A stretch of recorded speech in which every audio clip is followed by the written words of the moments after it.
Hello there, Pisces. Welcome to your reading. So, without further ado, when I was shuffling out the spread, what I saw was I see this swan. It's a white swan. It's in the middle of a really big body of water. I can't even, they're not ocean dwellers, but it just felt like it's in a lake or in a really large body of water, and I couldn't even see land or a bank in sight. Okay, so it's just adrift, and it's just looking around. The swan is white. It's looking around, and it doesn't see any land. It doesn't see any people, and so it's just adrift with the tide or wherever the wind sweeps. And it seems like a very calm, placid, surface of the water. So everything, it's like there's no imminent danger, but then again, it's like open water. And then the swan is like, I think I've had it, and it just hoists itself up and it flies into the sky. So that's what it feels like to me. And immediately when I saw this, I was just thinking, it feels to me like for many of you, this is the first time where you are coming into your own sense of potential. So it's almost like I see this element about skills transfer, and I feel almost like you're looking at your skill set, and you're looking at all your past job experience, and you're trying to do like a major career change, or you're contemplating a major career change or a change in your work environment, and you're trying to figure out how your skills are transferable. So it's almost like the swan adrift in the sea. It's floating, but at the same time, it's not using its wings. And then for the very first time, you're just like, you know what? I have these wings. Why don't I just fly? Why don't I find something else? Why don't I do something that is different, but more fulfilling, more in alignment with, whatever gifts, whatever endowments I already have. So I feel there's this element here about thinking about the trajectory or the direction of your life, and no longer feeling like you're just adrift in this big blue ocean. You're taking more initiative. You're being more proactive about, making decisions, but also moving yourself to a new place, and especially a higher ground. So that's what I'm seeing. What I'm also feeling as well is for the past 4 years, I almost feel like you went through the motions. And for example, I'm seeing this. It's almost like I'm going to work for 2 years. I'm going to meet, somebody, and then I'm going to get married, and then I'm going to be a mother. So that's one scenario, and I felt that. And then for others, I'm going to do college. I'm going to go off, have like a year of work experience. And then I'm going to go through grad school. And then after grad school, then, everything will fall into place. It's almost like going through the motions, having some type of a plan kind of set out for yourself, for the past 4 years. And the 4 years have passed, and you're at this point where you need to formulate the next 4 years. That's what it feels like to me. You're working in spurts, and I feel like you do have a sense of like ultimately what you want, and you do kind of prepare for it and plan for it, possibly 4 years at a time. And as a result of that, you're kind of like at the end of that 4-year period, and you're trying to formulate and lay out the blueprint for yourself for the next few years. And that puts you in a very powerful position. But I also feel like the times are changing, and you're almost like you're intuitively picking up on that it might not be safe for you anymore to just be adrift in this lake. It's open land. It's open water. You don't know what's really underneath, and you don't know how far it's going to take for you to get to shore. And you're aware of that now. You're aware of that. And I feel like you come to the realization that you have to make some changes, and you come to the realization that you have to, rather than swim, I might need to fly. So whatever it is, I feel like you're well prepared for it, and your intuition is early, and it's catching it's almost recognizing these signs, and it's also recognizing this sense of restlessness that you have within you, because ultimately you're catching these signs early and the universe wants you to change direction. That's what it feels like to me. So on the mundane front, what I'm seeing in this spread is I see you and a person, possibly a family member. For some of you, it could be your own children. For others, I feel like siblings. It's somebody that you have a very strong emotional connection with, okay, like a family member. I see some of you formulating, making some plans, scheming, not in a bad way, but I feel like conjuring up some type of a plan. I see you two dealing with some type of legal paperwork, trying to get something in order, trying to plan out how things are going to happen. But I feel like the conversations are very hush-hush. Okay, it's like behind closed doors, it's behind curtains, it's behind like the prying ears or the prying eyes of the neighbors. So you're doing something that is, I feel like, a little bit secretive with another person, and these conversations are very candid, very hush-hush, very behind the closed doors, and you're scheming, planning something. How are we going to do this? What happens if they ask us that? How are we going to answer this question? How are we going to respond to this? Those types of things are, that's what I'm seeing here. And I also feel you have somebody that you are, once again, possibly a family member. They're very harsh with their words, okay? They might say things like very... they might say things that they don't mean. They blow up fast, they get angry, they blow up, and then they forget, they forget about it. Okay, so the only thing I feel that is a major obstacle between you and this person is that they're harsh with their words. They're a little bit, they have, I don't want to say anger issues. I don't feel like that's the case. I feel like the right way to put it is, they say things and then they forget.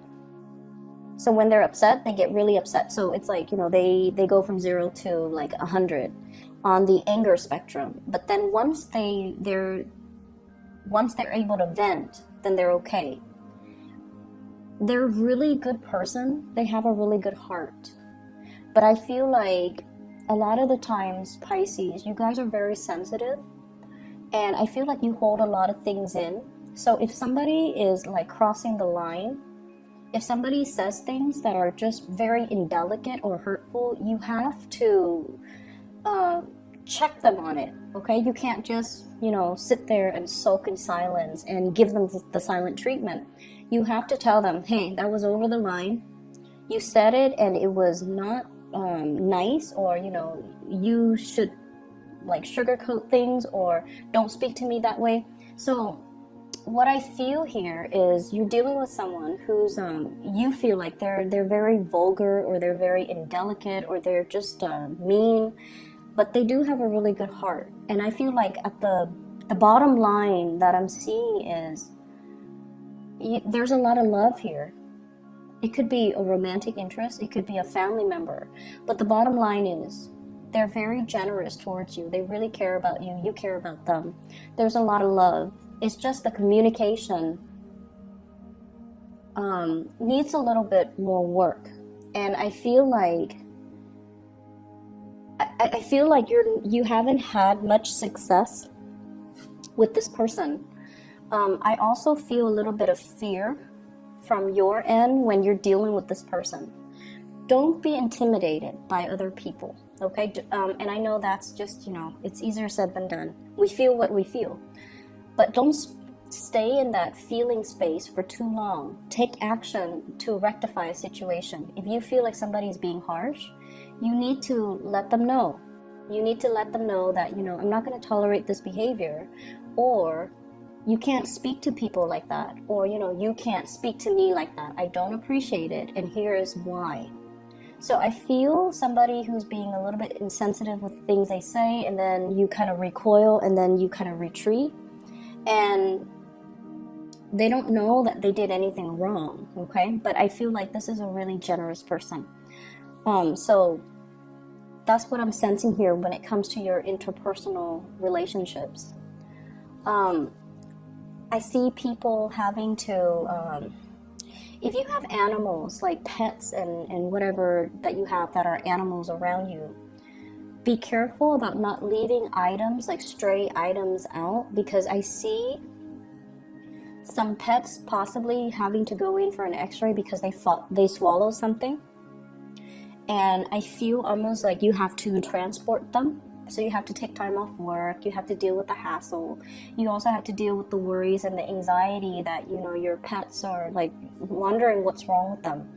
And that goes as well for younger children. If you have younger children, if you have small animals, just be careful, or even big animals, that you're not leaving stray items, especially, you know, those squeaky toys. I'm also seeing toothbrushes, toothpaste, just, you know, toxic items or items that are chewable or swallowable. Just make sure you leave that out of, you know, sight, because I do see this worry and anxiety as it relates to children, as it relates to animals.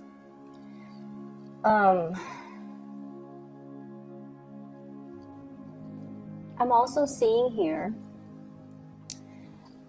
for those of you who are in relationships, and this is not going to apply for all, but I'm seeing this element here about somebody like really making advances on you. And so here's what I'm seeing, and if it doesn't relate, it doesn't relate, okay? I feel like you might have been with someone, or you are still with somebody who really, really loves you, and they fought for you. Like they really made it known that you really, they really love you. And the pursuit, you know, the way that they pursue you, it was very flattering. And then you fall into a relationship with them. But I feel like everything was, all the actions, all the steps were taken from their end. So it just felt almost like you're swept along. You know, it's like it happened in succession, and I feel like it was just kind of out of your control.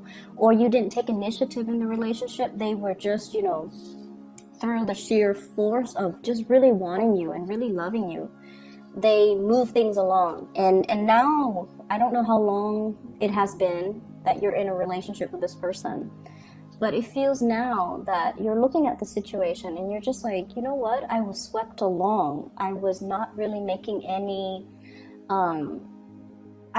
it felt almost like you weren't really an active participant in the course of the relationship. And you're coming to this sense of awakening, you know, and I feel like it has a lot to do with January 2019, when we are taking stock of where we've been and where we're trying to go. Where you're just like, am I still really in love with this person? Is this the direction that I want my life to go? Am I still content staying in this? It's almost like having this sense of awakening that, wow, I'm, you know, 9 years of marriage and 3 kids later, I felt like I've just been swept along. You know, it felt like life was happening to me rather than me being able to actively carve out a path so that I can move along in my life. That's what it feels like to me. And so I also see this element about, you know, being financially dependent on another person. It could be your partner towards you or you towards your partner. And things can get a little bit messy if you were to ever disengage and, you know, separate or divorce. So that's what it feels like. You're coming into this major awakening. You're taking stock and you're trying to figure out, you know, am I still happy? Is this what I want? Am I content? Is this what I want to do for the rest of my life? And so I feel like, you know, you might have been adrift, like just going wherever the tides take you, not really steering your own boat, okay? Not being the captain of your own life. And I feel like coming into this week, And I know, like, I'm speaking, you know, in terms of week, but the energy can blur into, you know, the rest of the month. But what I feel is you're taking control. You're now steering yourself to a place of safety.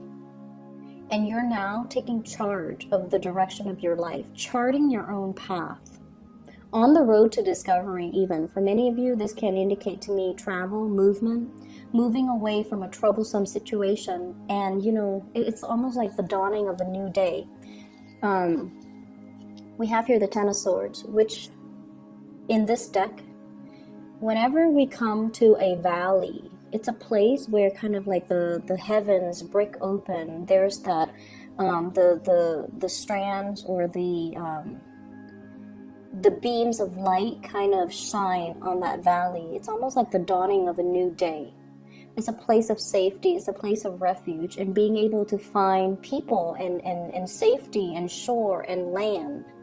So I feel almost like this sense of being adrift is done and over with. Whatever cycle that you have been through because of, you know, I honestly feel like trusting in the wrong people, having this sense of wishful thinking where you're just like, it's gonna happen, you know, in the way it's supposed to happen. I can only wish for the best, and not doing enough planning in your own life. I feel like that time period is coming to an end where you are now, you know, captain of your own ship, where you are now able to steer your life in the direction that you want. And I also feel for many of you taking a major big leap of faith. Okay, so if you have been in a relationship, for example, you might be thinking about even, you know, like settling down, building a family, building a life together, focusing less on your professional life and then more on your emotional romantic life, trying to cultivate that sense of family and community. I'm also sensing for many of you, I'm feeling almost like I see a lot of people taking trips, and this is over trips via airways, like via airplane. And I also feel like, you know, going to the Western Europe area. I'm also seeing as well, like possibly Rome, Italy. I'm also seeing Portugal and Spain. And then I'm also seeing Latin America, especially like Argentina, trying to get back in alignment. Okay, you might have, you know, family there. I'm also seeing as well, trying to get some projects off the ground, and you needed somebody, possibly like a buyer, a lender, or a group of people so that you can launch a project. So I do see a lot of formulating some type of a legal plan or getting something off the ground, and there's a lot of thinking that's involved. It's almost like trying to launch a project, and you need buy-in, you need financiers, you need people that are going to be on board, you also need workers, and you're going to these areas to try to plan out how it's going to happen, how to launch something, how to connect people to the right resources, and how to get this thing off the ground. And I don't feel like you're doing it on your own. I feel like you might be connecting with people over large, vast distances, possibly overseas, to get this off the ground. For some of you, you could be like remotely overseeing some type of work overseas, and now you're traveling there to see how the work is getting off the ground. You're trying to see how they're doing something so that you can replicate it where you are. So it's almost like that skills transfer once more. Learning new skills so that it can be transferable to a different work environment. And then I also feel, you know, on the plus side, you might be a consultant where you are transferring your skills to another group of unskilled workers so that you can enhance or increase their productivity. So there's a lot of movement and a lot of thinking and a lot of strategizing and a lot of formulating new things coming into this spread. So I definitely feel it's going to be a really momentous January for you guys. But at the same time, I just feel like The only thing is, and I've been getting this a lot for Pisces. You guys are really tolerant people. You tolerate with a lot.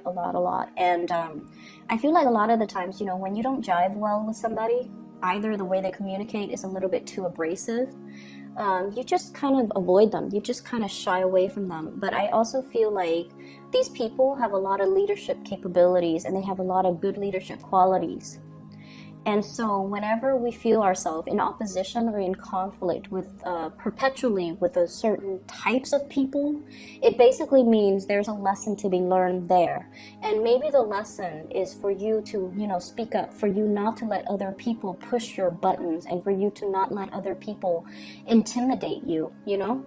So I feel like if you have family members, if you have, especially people you love, and, you know, they're very insensitive, for example, it's important for you to voice your opinion, and you need to tell them, you know, that's not the right way to talk, or please don't use that type of language, or, you know, if you want people to listen to you, you have to say it this way.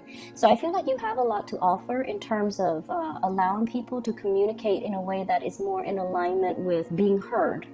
Whereas they can teach you, you know, to kind of be brave and stand up for yourself, and to really not shy away from people or situations that you feel could potentially be confrontational, but rather seeing that as a learning opportunity and to allow yourself to put yourself in that situation. Because opposition is not always bad. It doesn't always lead to conflict. It can be very ego-driven, but when we take the energy away from the person that's very ego-driven, and we kind of allow that energy to permeate and reach other people, it can be a very collaborative environment. So we can change energy, we can shift energies, you know. So for example, every time we get into group work, right, and everyone can pretty much identify with this, one person ultimately takes over, and then usually we have one person that kind of free rides off, maybe more than one person that always free rides off whatever all the team members are doing. So you have the leader and you have the opportunist, and this is just prevalent across all work environment. Okay, so whenever groups form, that's what happens. One person takes over, and then the weaker person or the more opportunistic person kind of takes a step back. And so in that type of environment, it's really easy to identify people who might be very ego-driven, and then people in different ways. Opportunists are also ego-driven, and then leaders are also, some of them could be very ego-driven. So my point here is play around with the energy, okay? So if somebody's like, I want to do this, and you can, you know, steer the conversation. Since we're working in a group, why don't we ask what all the members wants to do? So use your diplomacy to kind of redirect the questions, reroute ideas, and to allow everyone to feel inclusive, because that's what you're really, really good at. You make everyone feel very inclusive, and you make people feel like they're the only people in the room, that your attention is on them. So play around with the energy. You know, if you're coming into contact with someone who's very alpha, whose energy is a little bit too domineering or too demanding or too overbearing, you don't have to run away from it. Face it head on, strategize, and find ways for you to kind of I feel redirect the energy. So I hope the examples help. Okay, just be a little bit crafty about how you do that, but I feel like it's time to do that. Okay, it's time to kind of like set people in their place, and it's time to really stand up for yourself and to ask people to, you know, speak to you how you want to be spoken to treat you how you want to be treated. All right, I hope the reading is helpful. I wish you all a very happy and prosperous 2019. I wish you the very best, Pisces. Take care.